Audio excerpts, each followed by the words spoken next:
Hello everyone, मुझे पता है तुम्हारे बोर्ड के एग्जामिनेशन शुरू होने वाले हैं और आप लोग इस बात को लेकर पूरे सीरियस हो कि हमारी बोर्ड की कॉपीज कैसे चेक होंगी। और आजकल ये बात बहुत पॉपुलर होती जा रही है कि सीबीएसई ने ऑन स्क्रीन मार्किंग करनी है इस बार। मतलब तुम्हारा पेपर कंप्यूटर पर चेक करेंगे, सामने टीचर की कॉपी नहीं रखी होगी, पेन चला के वो चेक नहीं करेगा। अब इस बात को पूरी तरह क्लियरली स्पष्ट करता हूं, आपको अकाउंट्स, बिजनेस स्टडीज और इकोनॉमिक्स की मैं कॉपीज भी दिखाऊंगा, टीचर कैसे चेक करेगा इसका आइडिया भी दूंगा, और आपको अपना आंसर कैसे लिखना है, क्या बात ख्याल में रखनी है ताकि आपका टाइम बचे, आपके पूरे नंबर आए। हर एक चीज में स्टेप बाय स्टेप आपको बताने वाला हूं। दोस्तों, अभी 9 फरवरी को यहां पर डेट लिखी हुई है सीबीएसई की वेबसाइट पे, एक सर्कुलर जारी हुआ है जिसमें लिखा है introduction of on screen marking OSM for class 12th examination. 12वीं क्लास के बच्चों के लिए है सिर्फ ये। 10वीं क्लास के बच्चे जो हैं उनके पेपर उसी तरीके से चेक होंगे जिस तरीके से पहले चेक होते थे। टीचर के सामने पेपर रखा होगा, वो पेन चलाकर तुम्हारे पेपर को चेक करेगा। लेकिन 12th क्लास वाले बच्चों के साथ ऐसा नहीं होगा। अब टीचर को कंप्यूटर पर या फिर लैपटॉप पर पेपर मिलेगा, टीचर वहां पर चेक करेगा। सीबीएसई ने उसका सॉफ्टवेयर बना दिया है, स्कूल के अंदर पूरे बंदोबस्त किए जाएंगे कि टीचर वहां पर चेक कर ले। लेकिन अभी मैं इसके फायदे नुकसान सब बताऊंगा। सबसे पहले आपको दिखाऊंगा कॉपीज। मैं सबसे पहले इकोनॉमिक्स की एक पुरानी कॉपी आपको दिखाना चाहता हूं कि किस तरीके से बच्चे अपने आंसर को लिखते हैं और क्या फायदे नुकसान होंगे, किस तरीके से आप लिखोगे। मान लो जी आपके पास ये इकोनॉमिक्स का क्वेश्चन है कोई और उसका आंसर आपको लिखना है। यहां पर आप लिख रहे हो आंसर 13, तो बच्चे जनरली क्या करते हैं, देखो आपने यहां लिख दिया, आप यहां भी लिख सकते थे आंसर 13। ये पूरा आंसर भी लिखने की जरूरत नहीं है, दो दो लेटर भी तुम्हारे कहीं ना कहीं कुछ सेकंड्स खा जाते हैं। कोई बात नहीं, 13 क्वेश्चन का आंसर लिख रहे हो, ये एमसीक्यू है। पहले इस नंबर पर एमसीक्यू आया करता था, अब थोड़ा सिस्टम चेंज हो गया, वो बात दूसरी है। अब 13th क्वेश्चन का आंसर जो है वो डी है, तो आप डी को ही ठीक करो और यहां पर सिर्फ डी लिखो। ये पूरी एक्सप्लेनेशन जो क्वेश्चन के अंदर लिखी हुई थी वो आपको लिखने की जरूरत नहीं है। कोई न्यूमेरिकल भी है एमसीक्यू के अंदर तो आपको वो पूरा प्रॉपर सॉल्व करके दिखाने की जरूरत नहीं है। अगर आप दिखा रहे हो तो कोई बात नहीं, लेकिन दिखाने की जरूरत नहीं होती। सिर्फ आप यहां पर डी लिख देते तो भी आपको पूरे नंबर मिलते, और 1 नंबर का क्वेश्चन है, 1 नंबर आपको यहां पर मिल जाता। खत्म कहानी। यहां पर एक्चुअली टीचर ने नंबर दे रखे थे, वो यहां पर मिटे हुए हैं, राइट। जैसे कि इस वाले क्वेश्चन का आंसर मुझे दिखाई दे रहा है, ऑप्शन ए है, तो सिर्फ ए लिखता, ये लिखने की जरूरत नहीं, अपना टाइम क्यों वेस्ट कर रहे हो। अगला यहां पर एक 3 नंबर का क्वेश्चन क्रिएट हुआ था भाई साहब। इसके अंदर 3 पॉइंट पूछे हुए थे। इनडायरेक्ट टैक्स का मीनिंग बताओ, और बताओ value added tax, indirect tax कैसे होता है, और इनडायरेक्ट टैक्स का एक और एग्जांपल बताओ। 3 नंबर का क्वेश्चन है, तो आपको 3 पॉइंट यहां पर लिखने हैं। सबसे पहले हेडिंग बनाई बच्चे ने इनडायरेक्ट टैक्स, उसका यहां पर मीनिंग लिख दिया, ऑब्वियसली गवर्नमेंट बजट से आप लिख दोगे। फिर एग्जांपल के तौर पे वैल्यू एडेड टैक्स क्यों होता है, इनडायरेक्ट टैक्स, आपने वो रीजन बताया लाइन चेंज करके, मतलब पैराग्राफ चेंज करके, पॉइंट वाइज आंसर हो गया। फिर एक और एग्जांपल पूछा था इनडायरेक्ट टैक्स का, तो जीएसटी बता दिया, खत्म कहानी। जीएसटी सिर्फ लिख दोगे, इसकी आपको गुड्स एंड सर्विस टैक्स लिखने की भी जरूरत नहीं है क्योंकि इसकी शॉर्ट फॉर्म एक्सेप्ट की जाती है। अब बिटवीन को आप बीएस ऐसे लिख रहे हो तो इट इज नॉट अलाउड, ऐसा मत करना बस, राइट। अभी आपको और बातें यहां पर सीखने को मिलेगी। फॉर एग्जांपल भाई, एक छोटा सा क्वेश्चन आया हुआ था मनी मल्टीप्लायर का, तो पहले मनी मल्टीप्लायर का मतलब लिखा, फिर इसका फॉर्मूला लिखा, 1 रिक्वायर्ड रिजर्व रेशियो या रिजर्व रिक्वायरमेंट कुछ भी लिख दो, और फिर भाई एक पॉइंट और पूछा था वो भी यहां पर लिख दिया। वो क्वेश्चन नहीं दिखा रहा, मैं आपको आंसर राइटिंग पैटर्न दिखा रहा हूं। अगर कोई न्यूमेरिकल तुम्हारे सामने आ रहा है, फॉर एग्जांपल यहां पर इन्वेस्टमेंट मल्टीप्लायर का न्यूमेरिकल आया हुआ है, तो देखो कैसे लिखा है। सबसे पहले वो चीजें जो क्वेश्चन में दी हुई हैं, क्वेश्चन में 2 आइटम दिए हुए थे, एमपीसी और डेल्टा आई, और फिर वो चीज जो निकालनी है टू कैलकुलेट डेल्टा वाई।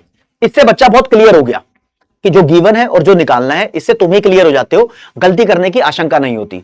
हालांकि ये तुम नहीं भी लिखोगे तो भी टीचर तुम्हें पूरे नंबर देगा क्योंकि तुमने आंसर सही निकाला है, स्टेप बाय स्टेप सॉल्व किया। स्टेप्स कहां से स्टार्ट होते हैं कि आपने सबसे पहले फॉर्मूला लिख लिया, फिर फॉर्मूले में सही चीजें पुट कर दी, फिर आपने आंसर सही निकाल दिया, तो हर एक स्टेप के आपको नंबर मिलेंगे। और फिर जो आप अपना आंसर निकाल के आते हो उसको दोस्त बॉक्स में भी लिखना है, ठीक है। लेकिन यहां पर ये पूरा आंसर सॉल्व नहीं होता है, आगे और भी इसके अंदर स्टेप्स हैं, क्योंकि इधर मल्टीप्लायर नहीं निकालना था, इधर डेल्टा वाई निकालना था, तो उसकी हेल्प के लिए आपने मल्टीप्लायर निकाल लिया होगा। ये नॉलेज उस बच्चे को होगी जिसको इकोनॉमिक्स आती होगी, राइट। फिर इसके नीचे अगर मैं लेकर जाऊं दोस्तों, फिर और स्टेप्स बन रहे हैं, देख लो ना। फिर मल्टीप्लायर का फॉर्मूला, फिर ये आपने पुट किया, फिर आपने ये फाइनल वैल्यू निकाल दी, इसको आप बॉक्स में डाल सकते थे। इस बच्चे ने नहीं डाला, कोई बात नहीं, फिर भी हाईलाइट हो रहा है, लेकिन जनरली आप अपने आंसर को बॉक्स में डाल के आओ, राइट। ये तो इकोनॉमिक्स की बात है, मोटी मोटी बात मैंने आपको दिखाई है, ठीक है। जब भी तुम गलती कर रहे हो पेपर के अंदर, यहां देखो गलती से कुछ सीखने को मिलता है। यहां पर इस बच्चे ने क्या किया, उसने ये लाइन लिखी थी और इसको लगा कि ये मेरी लाइन गलत है, तो इसने ऐसे ऐसे करके घुच्चर मुच्चर नहीं कर दिया, इस बच्चे ने सिंपल एक कट डाला है, खत्म। खत्म। और लाल रंग का यूज मत करना, लाल हरा रंग यूज मत करना, ब्लू कलर से पेन लिखना, मतलब ब्लू के कलर से पेपर लिखना। हाँ, और फिर देखो इस बच्चे को लगता था कि मैंने यहां पर कुछ गलत लिख दिया है, तो इस पे हल्की सी लाइन डाल के ऊपर सही लिख दिया, इससे कोई फर्क नहीं पड़ता, टीचर तुम्हें तुम्हारे पूरे नंबर दे देगा। लेकिन इसको गुच्चर मुच्चर मत करो, इसके ऊपर ओवर राइटिंग मत करो, तो ये गड़बड़ियां आपकी तरफ से नहीं होनी चाहिए। This is the way of presenting the paper, right. Okay, चलो जी आगे चलते हैं। एक दूसरा पेपर दिखाता हूं अकाउंट्स के चक्कर में। अब अकाउंट्स के पेपर में ना जनरली बच्चों को जो मिस्टेक देखने को मिलती है कॉन्सेप्ट आने के बाद भी, तो वो कैलकुलेशन मिस्टेक हो जाती है कई बारी। इसके लिए बच्चे बहुत अलर्ट रहते हैं कि मैं अपनी प्रॉपर कैलकुलेशन रफ वर्क के अंदर साथ में कर लूं। तो देखो इस बच्चे ने ये पेपर में प्रेजेंटेशन दी हुई है भाई, ये जर्नल एंट्री डाली हुई है, कोई बात नहीं, ठीक है। कंपनी अकाउंट से एक क्वेश्चन है 12th क्लास के बोर्ड का। अब देखो कई बार बच्चा है ना अपनी कैलकुलेशन करना चाहता है तो वो साथ में कर लेता है, कर लो भाई कर लो, लेकिन ये वर्किंग नोट्स नहीं है। वर्किंग नोट्स आपको क्लैरिटी से दिखाने पड़ते हैं, जैसे कि ये नीचे दिखा रखे हैं working notes, number of debenture कैसे कैलकुलेट हुए, या फिर और भी क्वेश्चंस आएंगे। ये लिखा है इसने working notes WN, working note लिखो, WN लिखो, कैलकुलेशन लिखो, कोई हेडिंग लिखो या मत लिखो, कोई फर्क नहीं पड़ता। बस नीचे देखो इसने अच्छे से बता रखा है, इंटरेस्ट ऑन कैपिटल कैलकुलेट कर लिया, प्रॉफिट कैलकुलेट कर लिया, है ना, गुडविल कैलकुलेट कर ली, ये सारी चीजें प्रॉपर आप अच्छे से दिखाओ, आपको पूरे नंबर मिलेंगे। बस आप अपनी कैलकुलेशन करते हुए चलो, और मेक श्योर दैट कि तुम कैलकुलेटर से कैलकुलेशन नहीं कर रहे हो, बिकॉज सीबीएसई बोर्ड के अंदर क्लास 12th वाले बच्चों के लिए generally normally calculator is not allowed at all. अभी भी क्लियरली सुन लो, नहीं अलाउड, नहीं अलाउड, नहीं अलाउड, राइट। यहां पर भी देखो बच्चे ने अपनी तरफ से नोट्स बनाने की कोशिश की है, लेकिन तुम्हें कोई एक्स्ट्रा कैलकुलेशन करनी है आप साइड में कर सकते हो, कोई फर्क नहीं पड़ रहा। बस इस वाली साइड मत करना, आप पेपर के राइट पोर्शन पे कर सकते हो, कोई दिक्कत वाली बात नहीं आएगी। आई होप आपको ये शीट पूरी दिखाई दे रही है। खैर यहां पर क्वेश्चन नहीं लाया, this is the way of presenting the answer. अब अगर टीचर को सही लगता है, मान लो जी ये वाला पॉइंट सही है, इसके नंबर दे देगा, ये वाला पॉइंट सही है, इसके नंबर, जो जो पॉइंट बच्चे के सही है कैलकुलेशन के साथ, उसके नंबर टीचर साथ के साथ देता जाएगा। This is called step by step marking, right. Business studies दिखाऊं आपको एक बारी। देखो भाई बिजनेस स्टडीज के अंदर आप जानते ही हो प्रेजेंटेशन बहुत मैटर करती है। यहां लिखा हुआ है characteristics of principle of management पूछिए, तो जितने नंबर का क्वेश्चन होगा उतने ही पॉइंट आपको लिखने हैं। लेकिन सीबीएसई की अच्छी बात होती है, वो बता ही देता है आपको कि कितने पॉइंट लिखने हैं। 4 नंबर का क्वेश्चन है, बता देगा 2 पॉइंट लिखो, 3 पॉइंट लिखो, 4 पॉइंट लिखो। अब यहां पर इस बच्चे ने हेडिंग लिखी, फिर इसको एक्सप्लेन किया, कितने अच्छे तरीके से एक्सप्लेन कर रखा है, ठीक है। एग्जाम्पल दे सकते हो तो एग्जाम्पल भी दे दो, लेकिन जब 4 नंबर में 2 पॉइंट पूछे हो तब इतनी बड़ी एक्सप्लेनेशन देना। आप अगर 4 नंबर में 4 ही पॉइंट पूछे हो तो आप एक एक्सप्लेनेशन को 2 लाइन से ऊपर मत बढ़ाओ। अगर तुम बढ़ा रहे हो तो फालतू में अपना आंसर बहुत ज्यादा बढ़ा रहे हो, ठीक है जी। यहां पर इसने पॉइंट लिखे हुए हेडिंग और फिर उसकी एक्सप्लेनेशन, बस ये दिखाना चाहता था आपको मैं। इस तरीके से बच्चे अपना आंसर लिखते हैं, और कहीं कहीं जहां बच्चे को जरूरत पड़ती है वो बच्चे फ्लो चार्ट भी बनाते हैं। जैसे बच्चे ने यहां पर आंसर 32 अटेम्प्ट किया हुआ है, तो पूछा है factor affecting working capital requirement, 6 number का क्वेश्चन, 4 पॉइंट पूछे थे, 4 इसने बता दिए जी मैं ये वाला एक्सप्लेन करूंगा, ये भी बॉक्स में डाल दिए अपनी मर्जी से, ठीक है जी। फिर इनको एक्सप्लेन किया, नीचे डायग्राम बिल्कुल ऐसा बिल्कुल खचाखच होना चाहिए, नॉट मैंडेटरी, समझने लायक होना चाहिए। फिर ये चारों के चारों उसने पॉइंट एक्सप्लेन कर दिए। देखो इधर हेडिंग दी हुई है, फिर उसके नीचे उसकी एक्सप्लेनेशन दी हुई है, और बच्चे ने टीचर की क्लैरिटी के लिए ऐसे देखो कितना मस्त सा एक हिंट दिया हुआ है कि देखो सर मैंने ये चीज ऊपर एक्सप्लेन करी है। तो समटाइम्स जब तुम इतना अच्छा हिंट दे देते हो तो टीचर कभी तुम्हारी ये पढ़ता भी नहीं है, इसके बेसिस पे नंबर दे देता है। अब बच्चों देखो, जब तुम्हारा पेपर कोई टीचर चेक कर रहा होता है तो वो मार्किंग स्कीम को देखकर करता है।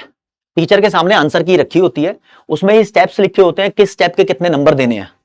लेकिन उसमें एक चीज और मेंशन होती है, अगर किसी टीचर को लगता है कि तुम्हारा आंसर ठीक है और वो पॉइंट मार्किंग स्कीम में नहीं है, तो टीचर अपनी मर्जी से आपको फुल मार्क्स दे सकता है। तो टीचर को पूरी लिबर्टी होती है, तो ध्यान रखना, ये भी एक एक्स्ट्रा प्लस पॉइंट हो सकता है तुम्हारी नॉलेज के लिए। ओके, चलो भाई साहब, ये पॉइंट वाइज यहां पर बच्चे आंसर लिखते हैं, ये तो आपको पता ही है कितने सुंदर तरीके से लिखा हुआ है। लेकिन राइटिंग बिल्कुल ही जबरदस्त हो ऐसा भी जरूरी नहीं है, आपकी राइटिंग रीडेबल होनी चाहिए। मैंने ऐसे बच्चे देखे हैं जिनके 100 में से 100 आए हैं बिजनेस स्टडीज में, और राइटिंग इतनी अच्छी नहीं थी, थोड़ी खराब थी, लेकिन रीडेबल थी, रीड कर पा रहे थे उसको, राइट। और आप देख रहे हो इसने यहां लिखा आंसर टू क्वेश्चन नंबर 33। आप ऐसे भी लिख सकते थे, यहां पर 33 का आंसर लिख रहा हूं जी, मतलब सबके अपने अपने तरीके हैं। अब इतना लंबा लिखना मतलब ये फालतू की लाइन इसने ऐड करी है, तो थोड़े सेकंड्स यहां पर वेस्ट किए होंगे, राइट। हाँ, ये लिखो जी, इंपॉर्टेंस ऑफ ऑर्गेनाइजिंग आई हुई है, ये रे जी, इस तरीके की आपको शीट मिलती है दोस्तों। हाँ, अब इसने लिख दिया क्वेश्चन नंबर 34 नेक्स्ट पेज पे है। आप ऐसा हिंट दे सकते हो अगर आपको लगता है कि कुछ गड़बड़ी होने वाली है। ठीक है जी, ये तो आपके पेपर की कॉपी हो गई और टीचर को ऐसे ही मिलेगी, वो ऐसे ही टीचर चेक करके नंबर देता जाएगा। सीबीएसई का सॉफ्टवेयर है, वहां पर नंबर रिकॉर्ड होते जाएंगे और तुम्हारे नंबर में कैलकुलेशन की मिस्टेक नहीं होगी।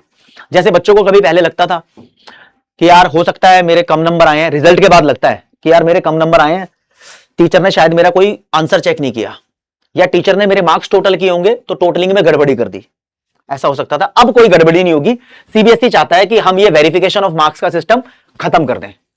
तो अब ऑनलाइन सब कुछ है तो कहते हैं कंप्यूटर तो गड़बड़ी करेगा नहीं, ऐसा इनका मानना है। चलो देखते हैं फायदे नुकसान क्या है इस चीज के। जो सीबीएसई का नोटिस है एक बार आपको दिखाता हूं, ये कह क्या रहा है।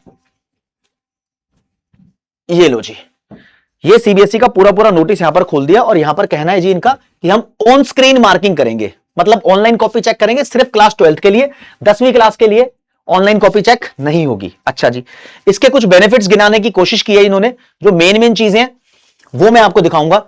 ये कहते हैं जी ऑन स्क्रीन मार्किंग की सबसे पहली जो फायदे की बात है वो टोटलिंग की एरर नहीं आएगी। अब टीचर जैसे टोटल करता था उसकी एरर नहीं आएगी। और हां, कोई बच्चा अपना आंसर डबल भी मत लिखना। अगर तुम किसी क्वेश्चन को 2 बार अटेम्प्ट करते हो तो टीचर तुम्हारे उसी आंसर के नंबर देगा जो पहले लिखा था।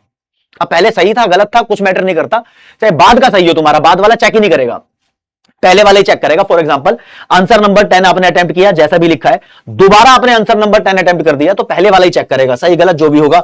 अब ये कहते हैं भाई साहब मैनुअल इंटरवेंशन अब थोड़ी खत्म करेंगे, ऑटोमेटिक सिस्टम पे जा रहे हैं, इंसान की जरूरत यानी मैन की जरूरत अब थोड़ी यहां पर कम पड़ेगी।